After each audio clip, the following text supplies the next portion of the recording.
I'm in the magnificent, wild, windy Shetland Islands. This is as far north as you can get in the UK.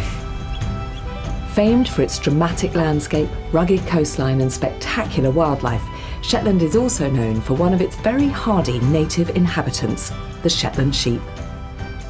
This special breed has been grazing Shetland for centuries, providing a valuable source of food and warmth in this remote and tough environment. The wool these sheep produce is amongst the finest in the world, used in world-renowned knitwear, and has given thousands and thousands of people the luxury of a great night's sleep. Based in Plymouth on the southwest coast of the UK, Vispring began making beds in 1901, and its craftsmen use the same techniques today that were employed over a century ago, filling and stitching each mattress by hand. Pure British wool has remained a key ingredient in Vispring beds, with a staggering 400 tonnes used each year across the entire range. Here in Shetland, Vispring have signed a fair trade agreement with local crofters, directly benefiting families like the Williamsons. Local vet Pam Williamson's family have been grazing sheep and cattle on Lunner Farm since 1976. Together with her mum Margaret, her brother Edwin, nephew Kelvin, and a little help from daughter Lindy, they keep a large flock of Shetland ewes. What is it about the wool that you produce on this farm that makes a good mattress? You only have to look around to see the natural environment that our sheep actually live in. Mm-hmm. They graze on the hills and the shoreline, eating the wild heather and the seaweed, and they just produce that very naturally soft and warm wool, and it's also very hard wearing. We produce about 3 tonne of wool every year from this farm. Wow. And so how are Vispring involved? So it's thanks to companies such as Vispring who come to Shetland to buy the wool and pay a fair price for the product. I think there's a good future in farming in Shetland. Sisters Kirsty and Amy Budge are 2 inspiring examples of young women at the forefront of farming on Shetland. After a tragic accident in which they lost their father, the girls took over the running of the 350-acre farm from the ages of 18 and 21. They also founded the Shetland Young Farmers Group. It's a busy time of year at Bigton Farm, but I managed to catch a quick chat with Amy. Amy, I think you farm one of the most beautiful pieces of land I've ever seen. Yes, we're very lucky here on Shetland. It's magnificent, isn't it? And does it feel like an enormous responsibility taking on a piece of land, a big piece of land like this? Yeah, it is a big responsibility. When we took it on, especially when I was 18, then it was huge compared to what other 18-year-olds have. Does things like the price that you get for your wool really make a difference?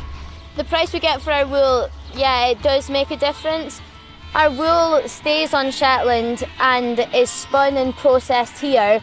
On Shetland we get more compared to Scottish farmers on the mainland, which really helps us. And you do a lot of work with young farmers on Shetland. I mean, is it a growing group? Are there other people like you who want to make farming their lives? Yeah, Shetland Young Farmers Club started in 2019 and we've managed to grow the club to about 50 members, so that was just amazing. The place Amy mentioned where all of Shetland's wool is sold is called Jameson & Smith, a wool brokers in the town of Lerwick. The company has been around since the 1930s. Jameson & Smith purchased Shetland wool from over 700 of Shetland's crofters and farmers, including Lunner and Bigton farms. Here the wool is hand-sorted and graded for use in a variety of products, from hand-knitted jumpers to luxury beds. I caught up with Chris Harrison from Vispring on one of his visits. So Chris, can you remember the first time that you came to Shetland? Yeah, I mean that now must be 12 years ago when I first came to Shetland, which was very sort of enlightening, I would say, first off, to understand more about the fibre, the industry itself, the heritage, which was very important to me, and the people. And why this wool? Why does Shetland wool make such a difference?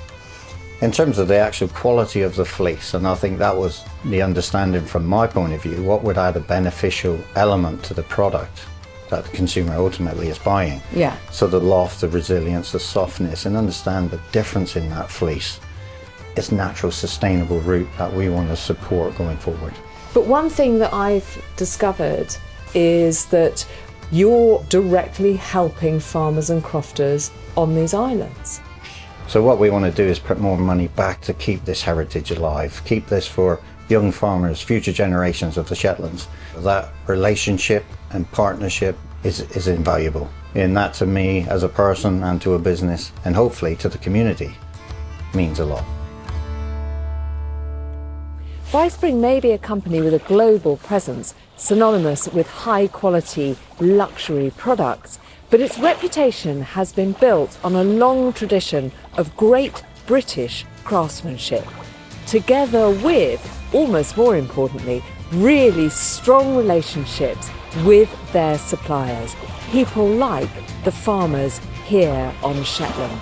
And that benefits everyone, the farmers, Vispring, and their customers, and that's really cause for celebration.